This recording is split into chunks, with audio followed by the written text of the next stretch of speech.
Today, I'm absolutely thrilled to be introducing Jeff Kauffman Jr. to the show. Jeff is the founder of Parachute, an agency that builds and invests in web3 solutions for both marketers and advertisers. He's also created the first community of marketing and advertising professionals who are passionate about Web3. Sorry. So, Jeff, a very warm welcome to the show. Oh, it's so good to be here. I can't wait to see where the conversation goes. So yeah, let's get things started.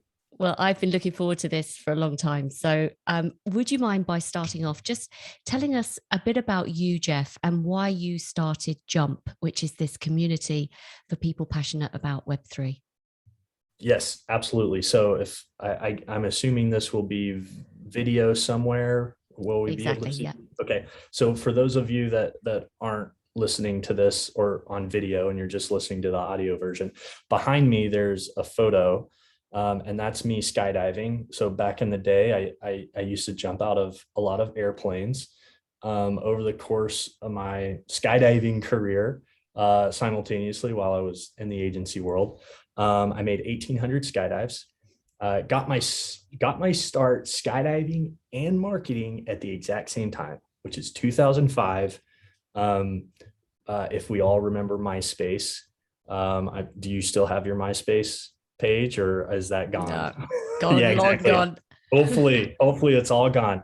Yeah. So yeah, I mean, the Web 2, 2005 mobile and social, the beginning of Web 2 was this era of what I feel like this sort of, we were moving into this stage where brands and their customers were just going to have this free flowing conversation, and they were going to interact together in this like wonderful way. We're going to remove the intermediaries. We're just going to have this beautiful relationship. And agency people were super excited about it. The marketers of the world were super excited about it. And then something happened between 2005 and 2020, which is all of the middlemen that we thought were going to save us and disintermediary sort of this communication relationship that brands have with their customers. These middlemen in the form of Amazon, Google, Facebook, these big tech platforms basically put up these huge walls between brands and customers. And if you didn't play by their rules, then you're toast. And their rules really felt like handcuffs and shackles in a lot of ways. So, getting my start in the world of digital strategy and social strategy and agency life in 2005, and then building agency services and working on behalf of clients like Chick-fil-A, Home Depot, Dr. Pepper, Dodge Ram, just your typical big enterprise agency life, and experiencing sort of what it's like and seeing the evolution of Facebook and how Facebook changed a lot of rules on us over the years.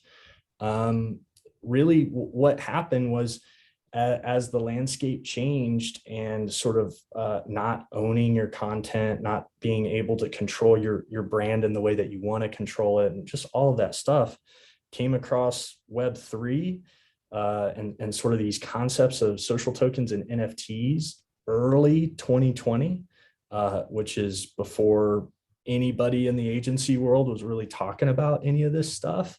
But when I saw it, the light bulbs went off, and it obviously looked like something that was going to solve a lot of these problems that we've been presented as brand marketers when we're dealing with sort of these middlemen. Right. And that's why you set up Jump, which was to get everyone together who also could see that things were going to change, right?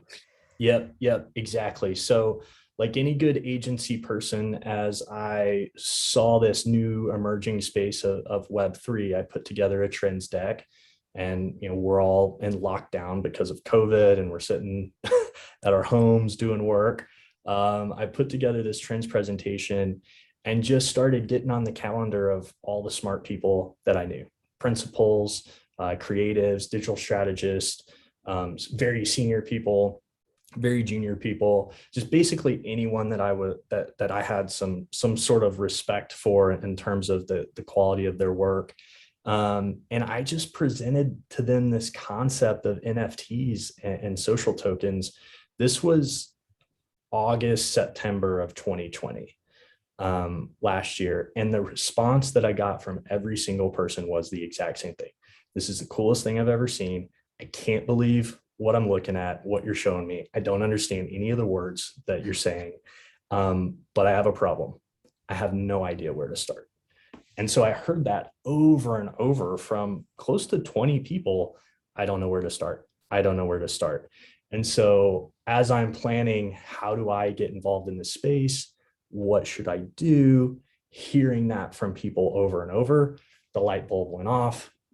Obviously, the first place to start, at least for myself and the people that I know, is we need to create a community to learn about this stuff. So in the 90s, you had the Internet Advertising Bureau. In the mid 2000s, you had the Mobile Marketing Association or any kind of social media sort of organization.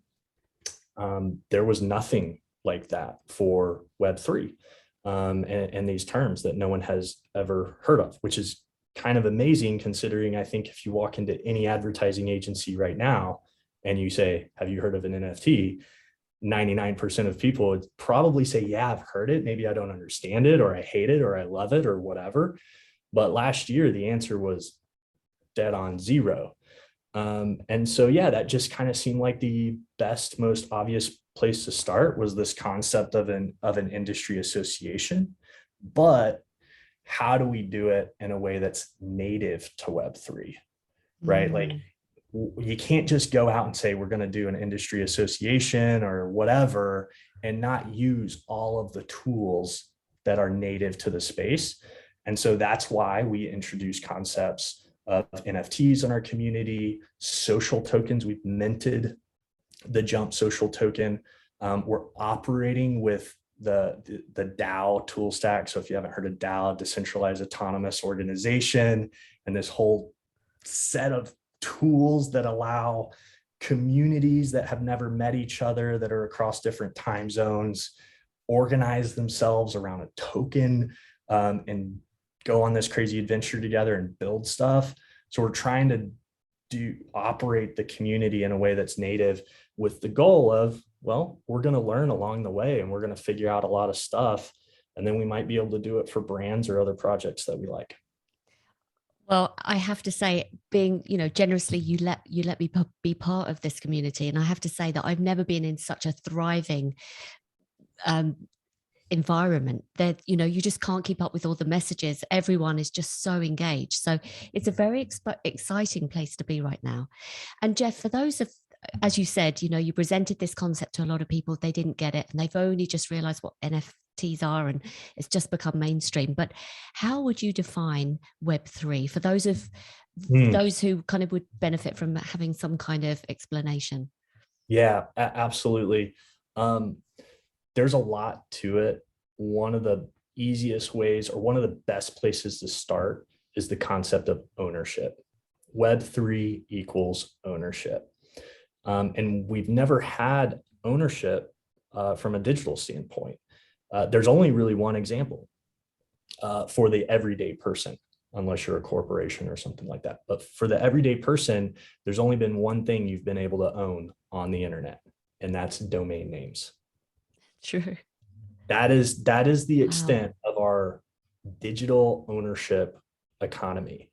And when you take a step back and you just kind of really let it sink in, we've been renting and we have not been owners of this digital footprint and this digital life and this digital stuff that we contribute value to. What would Facebook be without you or me or the 2 billion people that are on it?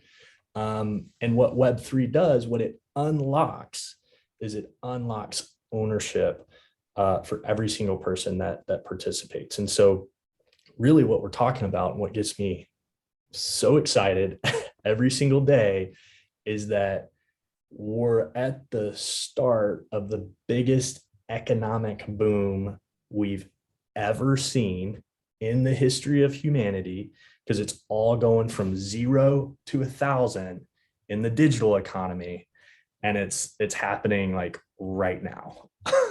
It certainly does feel like that, doesn't it? Because everything's changing so quickly. It just seems like everything's sped up. So, Jeff, ultimately, what do you think this means for how we operate currently? Because obviously the listeners are working in agencies. And because of this ownership economy that we're going into, how do you see that brands and agencies are going to be operating? Can Yeah. you paint a picture for what you see as going to change? Yeah, exactly. I mean, there's so many layers to sort of unpack here. But the idea of brand equity completely changes what brand assets are and mean, completely changes. The formula to calculate brand equity changes. Your relationship with your customers changes, all of that stuff. A really simple way to sort of think about it that kind of hurts my brain, but it helps sort of, I think, people move in this direction, is that in the old world, you had employee, or you had owner of the business, and then you had an employee, and then you had a customer. So there's these three kind of personas floating around making a business happen.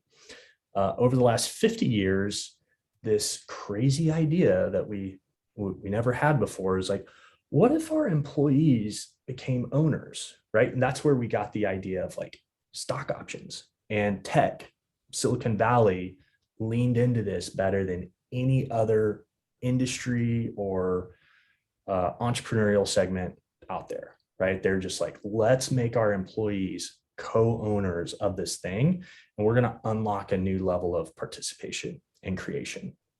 And we saw the boom of that. Well, what we're sort of moving into now is this whole customer base over here who's never been owners of the thing that they consume are now becoming owners. So the idea that owner, employee, and customer are three different things is old way of thinking about it. New way of thinking about it is they're all the same. And you are both an owner and an employee and a customer all at the same time. And if you want an example of that, we have examples, but I'll stop there because that kind of like, that still hurts my head to think about. No, Jeff, what I love about the way you describe things is you make it so simple to understand, because I've been going down various rabbit holes, in my research behind this, and I cannot, you simplify it. I mean, that's obviously your skill of simplifying. So I get what you're saying. So please carry on and tell us some examples so that it brings it to life. Yeah, exactly. So we'll kind of use an OG version example, which is Bitcoin and Ethereum. Okay, so let's take Ethereum, for example. You're an owner of Ethereum if you own the asset Ether, right? All you have to do is buy it and you're an owner.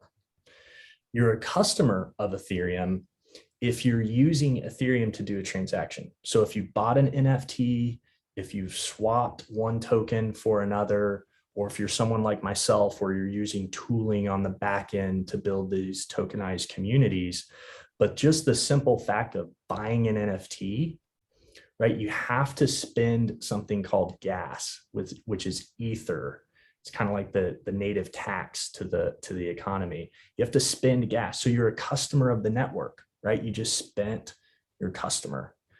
But then when you tell your friend about Ethereum and how great it is and how it's going to change the world, you're a salesman and you're an employee of Ethereum. So all in one day, I can buy Ethereum and be an owner. I can spend Ethereum and I can be a customer. And then I can talk about Ethereum right here as a salesman for Ethereum. And I'm all the same. Okay, love it. Obviously, I mean, I'm following you. This is what I'm loving. I'm following you. Okay, Ethereum aside, what about a normal brand? Like, what about, I don't know, a company that sells bottles, Yep. Yep, exactly. How does that concept translate? Yeah, exactly. So this is the problem for us all to solve. Right now, I would encourage legacy brands to think about ownership and being a customer, and being an employee, that merging of all of those three as it relates to fandom for the brand, right? Just take away, if you're a water brand, you've got all the off chain, you've got your supply chain, you've got your buildings, you've got your infrastructure, you've got all this stuff that's not digital, that in terms of bringing a bottled water to market. But in terms of your fandom that's around your brand and the people that love your brand and like what that kind of community looks like, that is where you can actually see that merging of those three roles come to life. So someone can buy the water and they're a customer of the brand. They can be a very important member of the community where they're maybe hosting meetups for the brand, or they're doing other things and they work for the brand in that sense. Or if they're just active in the community and they're participating with other people in maybe some structured role, they're an employee of the brand. And then as you introduce tokens, whether it's a social token or an NFT, and those are tradable and there's a market around it, then they're an owner of the fandom. Got it. Okay, brilliant. Okay, I'm following. This is great. So a few questions have come to mind. Do you think that it's inevitable that all companies are going to move in this direction? Or, and if so, how long would that take? I think it's inevitable that all companies that we think of as the big brands of the world, or brands that have fandom, that have community, I do think ultimately they all move in this direction in some way. This feels a bit like there are a few examples, right? All is a dangerous word because it's like, my answer would be no, not all, but 90+%, right? 90+% of companies adopted the internet. They adopted cloud-based solutions. They adopted mobile into their customer journeys and their sales and how they service their customers and all of that. They adopted social media. Some companies, because of the segments, the industries they're in, they adopted that stuff sooner. Maybe a B2B construction company adopted their social media strategy much later. But guess what? At some point, they figured out Google reviews and Yelp reviews and all of that stuff was super important to a B2B construction services company, and they leaned into it. So when we're talking about Web3, categorically speaking, we're talking about big categories of like internet, mobile, social, and any business worth its weight adopted and integrated those things in a very substantial way into their business. Everything that's happening in Web3 is the same. So I'm just racing ahead thinking, okay, so where does that leave agencies? Because obviously, we're hugely valuable at the moment for brands, but mostly, some are doing brand strategies, some doing PR, some are doing social media. Like, how do you think that we are going to have to adapt to cater and support and help our clients navigate this new Web3 world? Yeah, absolutely. So one thing that I think is exciting is that until I went hard down into the Web3 sort of rabbit hole, there was a bit of this sentiment out there that, clients are taking agency stuff in-house. Clients don't want agencies. They want to build their own internal agencies. They don't want to outsource stuff anymore. And they're starting to kind of gobble this stuff up. The good news is that Web3 is so complicated. It's so different. It changes and moves so fast that there's a bit of a renaissance of the glory days, I think, of agencies being able to help clients and brands navigate this space because it's so new and different and changes so fast. So I think agencies the best agencies out there are going to focus on this stuff and they're going to help navigate it. But that's looking through one lens, which is agencies helping legacy businesses and brands adopt Web3. There's a whole nother agency conversation that once you get deeper into Web3, it starts to uncover itself, which is, what about all the new brands in the world that are created using Web3 fundamentals? So the brands that didn't exist 1 to 2 years ago. And these brands are going to become billion-dollar brands in the next 5 years. We already saw it with the D2C space and how quickly direct consumer could scale, very, very large companies and brands overnight. We're going to see the same thing happen. And so how does an agency work with a brand that has its own token and its own native economy? That's as hard of a question as, how do I get my legacy brand, let's call it Coca-Cola, to adopt Web3? So agencies not only have to help clients reinvent their businesses for Web3, but the best agencies will reinvent their own businesses. And if you're doing it right, you're actually working with native Web3 projects. Wow. Can you give me an example of a Web3 native company that possibly would need the services of an agency and how that would work? Yeah, absolutely. So there's this concept of DAOs, decentralized autonomous organizations. And what's important about DAOs is it's the first legal structure that's native to the internet. So every other legal structure, LLCs, incorporations, all of that stuff is just like physical real world. And we've just tried to make it work in this internet, global, real-time economy and all of that. And so DAOs are this new thing. It's quite possibly the most important invention since the LLC, which was an incredibly important invention. If you don't know the history of the LLC, we wouldn't have railroads without them, right? LLCs were invented for hundreds of people to come together, pool capital, build one railroad to connect it to another city because it's going to raise the economy of both their cities, and to do it in a limited liability way so that the hundreds of people that fund that railroad aren't liable for what happens on that railroad, wow. Right? That was an incredibly important invention that governments responded to with this thing called an LLC because of the technology that was pushing it forward. DAOs take that 1000x. And so what DAOs are doing is they're becoming this global network, native company, for lack of a better word, community, this internet corporation, if you will. Oftentimes they have their own token. It's tough to be a true DAO without your own sort of native token. And so there's this new sort of category called B2D.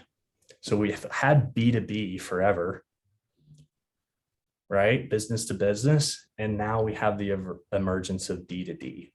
And I do think, back to the original question of where this all started before the history lesson, an exploration, is I do think there will be B to D and D to B and D to D. Okay. I think we get it all. I think we do. I think it all kind of happens. Yeah. But D to D is going to be an absolutely massive category. Okay, so what's an example of this? I think go ahead, sorry. No, it was funny, but you asked because actually I wanted to ask you because I know you're involved in a DAO. Yes. Seed Club is a DAO. So you've obviously got experience. So please carry on. Yes. Okay. So here would be one example. So Coinbase, familiar with Coinbase? I use it. Yeah. So that's something most people are familiar with. It's probably the most well-known way to buy Bitcoin and Ethereum or something like that. So Coinbase is a centralized service providing a Web3 sort of service. And so they're kind of like Web 2.5. They're not really a DAO. They're traded on the US stock exchange and they do Web3 services. Uniswap. Have you heard of Uniswap? I haven't. Okay, so Uniswap is the decentralized version of Coinbase. So Uniswap is an exchange where you can swap any token that you want, anything you want to trade. Whereas Coinbase is like, we vet these 30 tokens. This is all you can buy. And we create this really safe place for people that don't understand web3, and you're not going to get scammed on Coinbase. If you go into the Uniswap world, that's just free flowing, right? You need to know what you're doing. Yeah. Because it's completely decentralized and it's completely autonomous, and anyone can use the tools. And that's got a lot of pros, but it's got some cons in terms of if you don't, kind of understand what you're doing. So like maybe a city analogy is Coinbase is a tour guide that holds your hand and walks you to all the safe places within the big city. And then Uniswap is, here's your bicycle, go wherever you want. You might find some cool stuff, but you also might scare yourself a little bit. So when you're working with a company like Uniswap is way bigger than Coinbase. And that's what people don't understand. Wow. We celebrate Coinbase as being a $100 billion company that went public. Uniswap is way bigger than that. And it's going to be way bigger than it long term. How do you provide services though to Uniswap as this decentralized autonomous organization? There's only 20 full-time employees. Coinbase has thousands. Wow. Right? And so if you want to do something, if you want to provide some sort of service to Uniswap, you've got to write a proposal. Okay, well, now you have to have a certain number of Uniswap uni tokens, to even be able to submit a proposal to the committee for everybody that holds the uni token to vote on. And so let's say you want to do a sports sponsorship, make it just super practical. You think, hey, if we could just, I'm a big holder of the uni token. I want to see this organization, this business grow, which I'm a stakeholder in, and I own a piece of it. And I think if we just had a Super Bowl commercial, of course, right? Everything is solved with a Super Bowl commercial.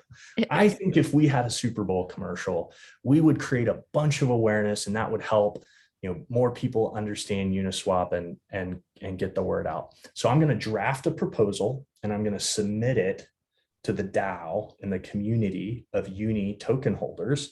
And it's going to say, this is how we're going to do it. This is our budget. This is who we're thinking about partnering with. This is the reasons that we're going to do it. And then everybody in the community votes on that proposal. And if you get the green light, then boom, you're off to the races and you're creating a Super Bowl spot for a decentralized autonomous organization.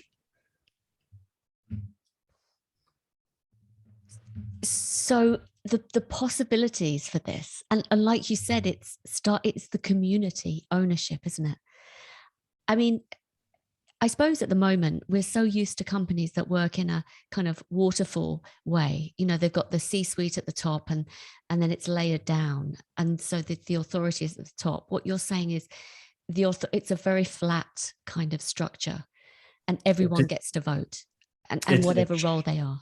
It's an extremely flat structure. It's transparency that would scare most people in a way that you could not believe, which is one of the reasons why Jump exists, is to experiment with all of this stuff in a way that's completely native to Web3, so that you can just kind of see. You can kind of see what's going on, and you can get a real feel for it. But transparency and bottoms up. Community is a word that's been thrown around a lot for the past 15 years. That's kind of overused in a way that makes most people go, okay, not another discussion about community. But when you look at Web3, it's community. And the hard example for why it's community is this. The code for something like Uniswap, which we just described, Ethereum would fall into this bucket. Bitcoin would fall into this bucket as well. The code and the tech, the underlying infrastructure of it is all open source, meaning anybody can take that thing, Ethereum or Uniswap, and they can do this thing called fork it, which is copy it. They can copy it and make a replica of it.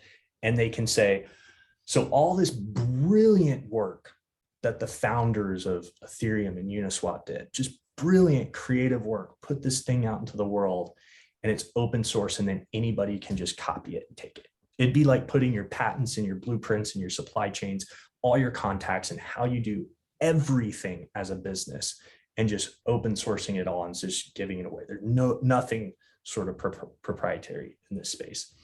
Why does Uniswap continue to exist or Ethereum continue to exist? It's because of the community. The community bands together and they say, this version is the thing.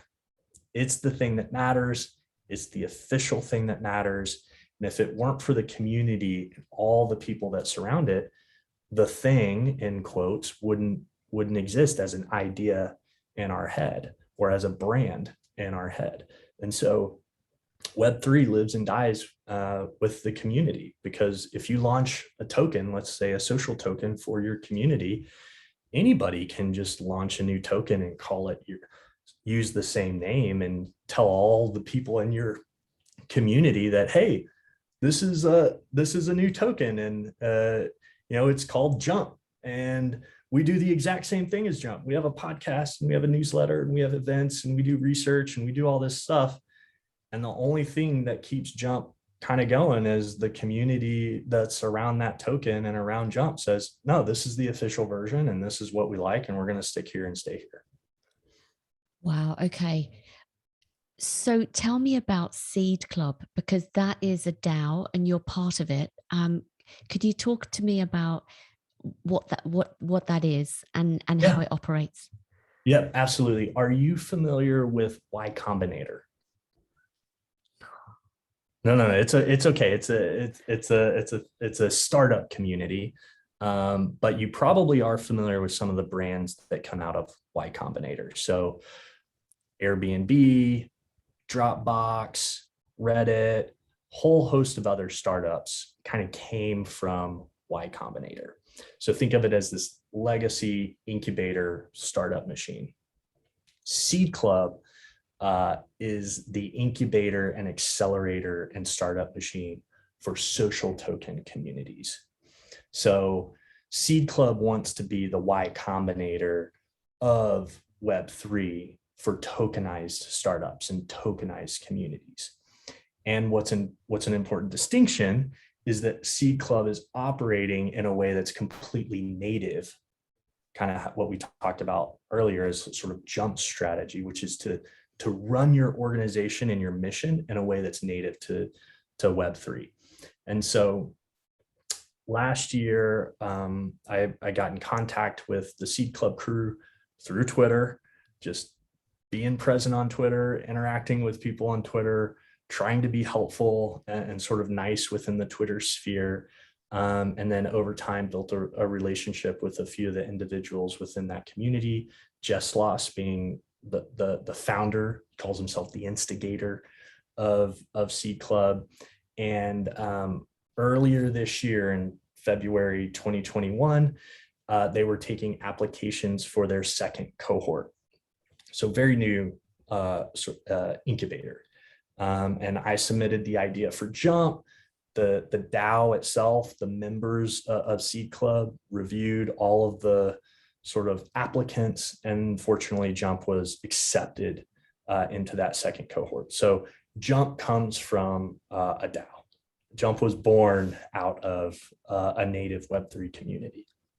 And what's cool about sort of this linkage between Jump and Seed Club is that cohort members like Jump, once you graduate and you just get a brain dump of it's sort of like a boot camp of how to build a tokenized community and meet with all these experts and ask questions and work on frameworks and get feedback from a peer group and people who have done amazing things in the space. Once you graduate, you then vote, you become a DAO member of Seed Club, and you then vote on the next cohort.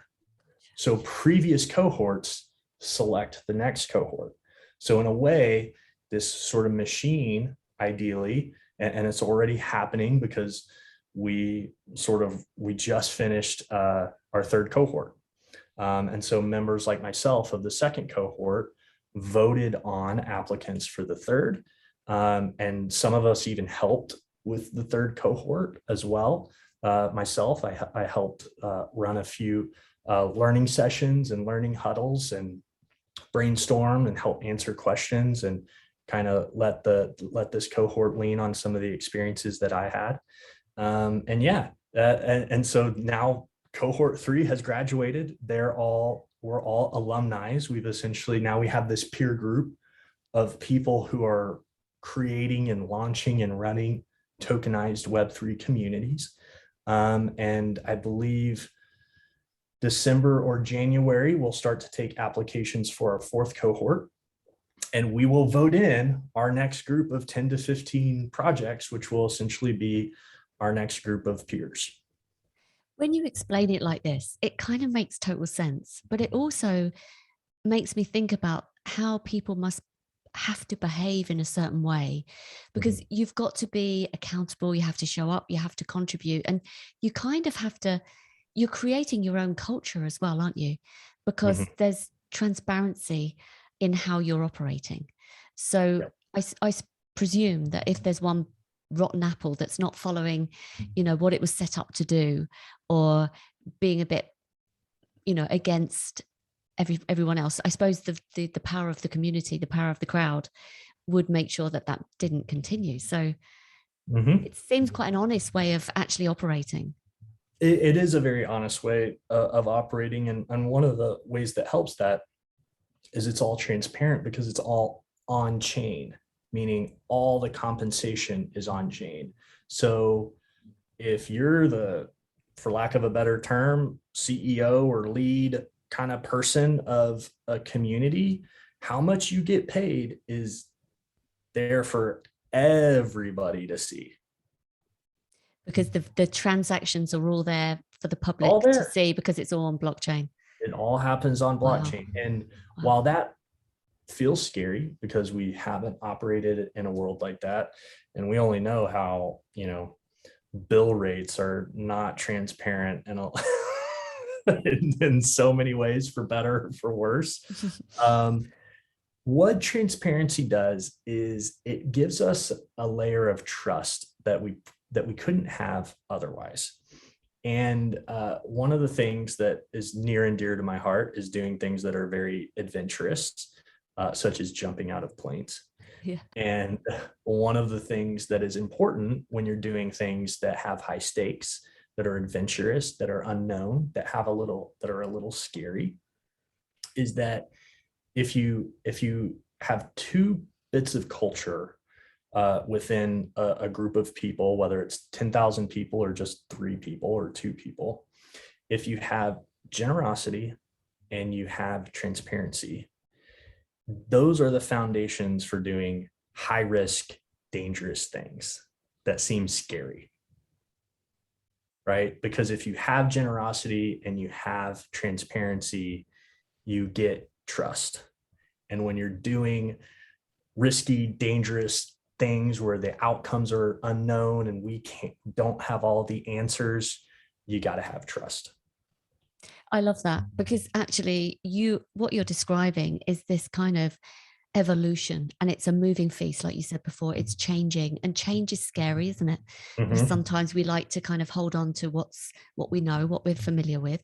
And I'm sure as actually people are listening to you thinking, oh my gosh, it's like another language. I'm going to have to really gem up on this. I'm going to have to get involved in some way. So we're going to talk about Jump in a minute and how people can get involved. But before I do, we've mentioned tokens quite a lot. So, and I know according to what you read, it feels like tokens and NFTs are going to be the future, the way we do business. So can you talk to me about, what you've learned about NFTs and how you see them helping us in the future and how it's working? Absolutely. So one of the hardest things about new technology is it's so new, it doesn't look like anything that we've seen in the past. And we try to make these comparisons and we kind of talk about all this stuff, but until you actually experience a new technological breakthrough that's as big as Web3 and tokens, it's hard to put yourself in that situation where you're like, I don't have the words to explain the new thing, right? Yeah. Like over the course of humanity, a lot of the reasons why we invent new words is because we invent new things and we come across new concepts that the old language couldn't describe. And right now we're in this awkward phase where we don't have the language quite yet to describe the new thing that we've created and that we've invented. But to kind of give some analogies, what is a website and what can a website do? Well, in the very early days, we would just put a PDF on a website and we're like, that's a website, that's a .com. You just take the PDF and you just put it on the thing. And then over time, as apps kind of evolved and these different tools and APIs got invented where data could just kind of flow everywhere, what a website could do would be like, well, what do you want it to do? It can do anything. And a word that helps us understand that is a word, and it gets used a lot in Web3, and it's called a primitive, meaning it's a new foundational element that you can just kind of invent on top of. And so when we think of NFTs and we think of social tokens, these are two different types of tokens, NFTs and social tokens, fungible and non-fungible tokens. We kind of think back to, well, could you even imagine all the ways that a website could be used? No, absolutely not. So I think that NFTs and social tokens will be a part of everybody's digital experience. So much so that we won't even know we're interacting with an NFT or a social token. That will be the point at which, we're just doing digital things, we're interacting with our friends and our family, we're conducting commerce, and the things that we're pushing buttons and moving around and touching and feeling across our sort of digital footprint, they will be fungible and non-fungible tokens, social tokens and NFTs. It will literally be everything. Do you think that, because some people have been mocking NFTs because the first use cases have been with sales of digital art, for example. That's the first thing that became really famous, and someone sold a piece of art for millions, and it was like, what? You're not actually going to own, you're not actually going to feel it. It's just going to be copy this JPEG and I can see it too. And so there was a little bit of that, wasn't there? But then you see that brands like Coke have actually dipped their toe in the water with NFTs and had that online auction, and they used Decentraland and they auctioned off these Coke branded memorabilia. So it's something that we can't ignore, but we're seeing the early use cases. But as you say, the future is going to be extending to all sorts of transactions that we have online. Do you agree? Absolutely. A good sort of way to think about new technology like this is the most innovative stuff looks like a toy at first. The first personal computers, IBM ignored them, didn't think it was a market, didn't want to get into the game, but Apple and Microsoft, obviously, we know the story. They look like toys. Like Steve Jobs and Apple sold a hobbyist kit that was super expensive, that only the biggest computer sort of geeks in the world wanted to have, this like super expensive thing. Everything that's one of the cues of, is this incredibly innovative? Does this check the box of some of those big moments in history? Does it look and feel like a toy at first? Can I just write it off as looking and feeling like a toy? And if that answers yes, it actually might be something worth paying attention to. It looks like creators, musicians, artists are the ones winning in this space so far, really. Because for a long time, they've been, all of a sudden they were selling their music and then it was downloaded for free, and they had to go and find other ways to make money. Artists have never really, it's always the poor artist, isn't it? But suddenly things have changed. And it feels like quite a momentous moment for the people with the real creative talent, which feels quite good, actually. Yeah, Doesn't it? and that's what gets me excited for the marketing and the brand side of thing. And so when we look at, as you just described, the artists, the musicians, the creatives of the world are the ones sort of unlocking this moment for us, and sort of NFTs and digital art and all of this. Brands are enterprise versions of creators. Right? And agencies are enterprise versions of artists. And for a long time, because of intermediaries like NBC and ABC and Fox for 20, 30 years, and then more recently, Google and Facebook and Amazon, these intermediaries extract value from individual creators as well as the enterprise creators. And then they force them to play by certain rules that aren't as good for the creators themselves. And so hopefully where we're headed is this ability for brands and individual artists and creators, everybody from the solo sort of person to the big, multi-billion-dollar brand entity, gets to create freely, own that creation, sell it directly to the end person that appreciates it most, without having to deal with the intermediaries that we've had previously. That seems a lot fairer. I mean, and how long do you think that's going to take to happen? So, for example, take an example of a small e-commerce business that relies on Google advertising, that relies on, their SEO being optimized so that they rise to the top in search, etc. And their whole business model depends on Google, depends on this organization. How quickly do you think that things could change where, for example, like you said, I'm going to build my community, my fan base, and then I'm going to cut out the middleman and I'm going to have my direct customers, and we're going to be able to do business without them taking a huge chunk of change? So how quickly does it happen at scale, or how soon do we have an example? Because it's already happening. Okay.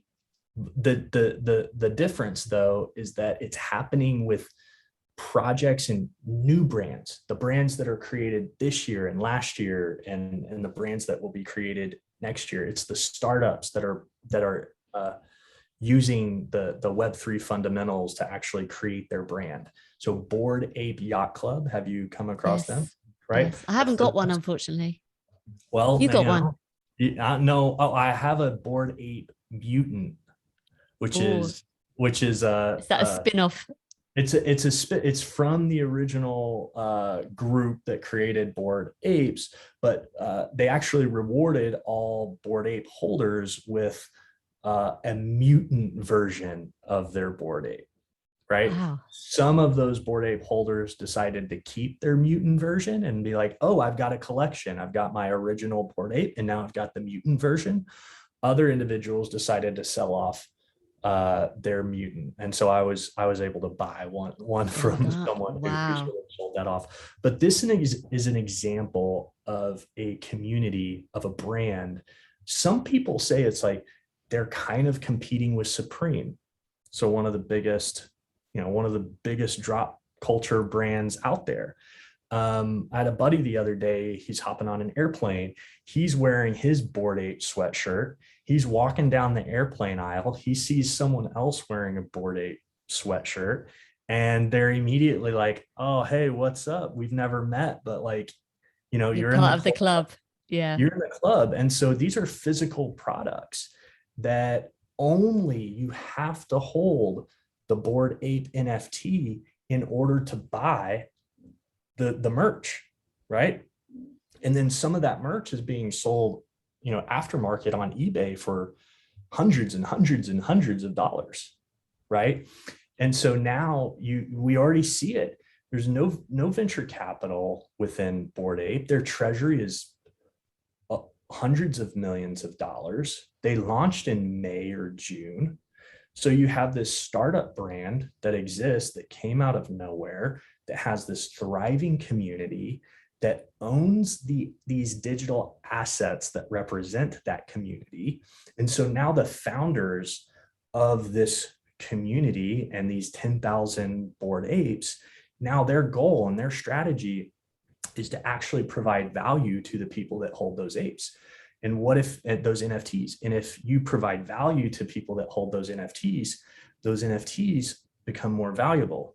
So if you have exclusive rights to content created by the community, if you have exclusive access to merch drops, you can envision a world where you could be a reseller of Bored Ape, the next Bored Ape, like, fall collection of hats and jackets and shirts and sort of all this stuff, both physically and from a metaverse perspective for all of the avatars, right, that are out there. And if you generate any income from that, does it automatically go back to the community? Because I read, I don't know whether I got this right, but they've created a musical band based on 4 of the Bored Apes. Yep. So that music is going to play somewhere. People are going to possibly pay via NFTs to attend the event. And how does that work financially? So there's 2 models here. This is business being created by the community itself. And then there's business, or let's just say revenue streams. There's revenue streams created by the business themselves. And then there's revenue streams created by sort of the core founding team organization that is stewarding this brand, right? They don't control it because, right, this group of Bored Apes over here decided to create a musical group, and they're going to start writing songs and performing events and selling tickets to their events, right? The core team that founded this whole community had no say over that. They just went and did it. But here's what happens. Let's say they're successful at what they do, this group over here and this new musical act that they've created. They're going to create, if they're the next big thing and they have a hit song, they just created value for everybody else that holds a Bored Ape. They created value for the core sort of founding sort of stewards of this community. And so everybody's actually incentivized to celebrate. This is where you get positive, right, feedback and positive loops versus the Web2 world that we live in now, which is, if it bleeds, it leads. It's super negative. There's basically negative viral feedback loops in Web2 at large. What we're describing here is positive viral feedback loops. So someone within the community rises up, does something amazing that the rest of the community loves. Guess what? This little sort of improv group over here with their new song has 10,000 allies to help spread the word, who are economically incentivized to spread the word, because it will increase the value of the asset that they hold. So they don't necessarily generate income off of it, but their asset itself increases in value. There are other ways to think about income elements, which we don't have to dive into that, but there's a lot of positive economic feedback loops in community collaboration and creation in this model. Got it. And it does feel very positive, doesn't it? And like you said at the beginning, Jeff, this concept of owning brand equity and the brand can't change, or brand guidelines. I mean, how many agencies have produced brand guidelines documents? I mean, that's going to be a relic, isn't it? I mean, if we move in this direction, I mean, Yeah. So the brand guideline documents, they basically go on chain. So when you create the NFT and the art itself and all of the components of what makes up the brand, you're basically putting your brand guidelines that used to live in a PowerPoint or a document or, a notebook, if we're talking about 40 years ago, right? Those brand guidelines go from digital copies, file copies, to on-chain assets that people can own or do stuff with. And so you can actually create some really good foundational brand guidelines by putting all of this creative and artwork and what kind of, you can put voice on chain. So you could create the brand voice that exists and have kind of derivatives of that from a true audio standpoint. And so, yeah, the future of brand guidelines is to actually put it on chain and then let the community create freely around that. And that's scary at first, but it's inevitable, and the biggest brands are going to lean into that. I think from everything you've said so far, I mean, thank you first of all for explaining it so well, and for really kind of explaining it in such a clear way that it's easily to understand. You know, so like you said, it's a completely new language. It's words that we haven't, we don't use day to day. So I'm respectful of your time. I could go on all day, but I just want to be respectful of your time, Jeff. So, I mean, if there's an agency owner listening to this and thinking, right, how do I keep up to date? Because clearly things are moving fast. I want to be able to be in a position where I'm keeping up to date with what's changing. What would you advise them to do? The best way to learn this space is to get hands-on. So you've got to find a way to get hands-on in some of these communities. So and my analogy there is, if we're in the 90s and we're having the same conversation about the internet, the advice would be, you gotta go create a web page. You gotta have a newsletter. You got to do a blog. You got to play around with social. You just have to do it. You're not going to learn about the internet by watching CNBC on your TV screen. Yeah. So you have to get hands-on. And so the best way to get hands-on is to get hands-on in safe places, meaning you don't have to go out and start pitching your clients on all this stuff. There's going to be plenty of opportunity for that. You're not going to miss the boat. You just need to get good at this stuff, and you need to do it in a hands-on sort of way. So 2 ways to go about it. One, identify any kind of passion that you have, whether it's film or gaming or just kind of lean in, or sports. There's a DAO, a tokenized community. It's called Kraus House. Their goal is to buy an NBA team. Right? So if you're a fan of sports, or you're more in particular an NBA fan, and you want to learn about Web3, you go join Kraus House and be as active as you can possibly be, and you'll learn about Web3. So just pick a passion and go down that path. Obviously, the agency people of the world and brand marketers of the world, Jump was created as a space to come in, learn, be a part of a community. And by being a part of a community, you start to learn sort of this new way. So that's the second way. Amazing. And is it open to anyone working in an agency? Because all of my clients work in an agency, either in an account management capacity, or, you know, the owner of the business, or can anyone join from any area of the business? They don't necessarily have to be, you know, someone who's got technical knowledge. Yeah, exactly. Right now, Jump is open to anybody in the agency and marketing world that wants to learn. Down the line, as the community becomes an on-chain community, and the community holds Jump tokens, the community will ultimately decide the future of Jump, right? And this is where it's bottoms up, community driven. And so could there be an application process for Jump one day? If the community creates a proposal and votes yes, that could happen. But at its current state, really anybody who wants to join the community with the advertising and agency background is more than welcome to join. Right now, we have about 500 members that span just about every single continent. You know, except for maybe Arctics, if you will, and the South Pole and whatnot. I don't think we've covered those continents yet. It won't be long, I'm sure. And how do you actually, I mean, obviously I'll include the link to join the community. Are you happy for me to put the link to join? Yeah, absolutely. Or is there a special place that you would like people to go to? Yep.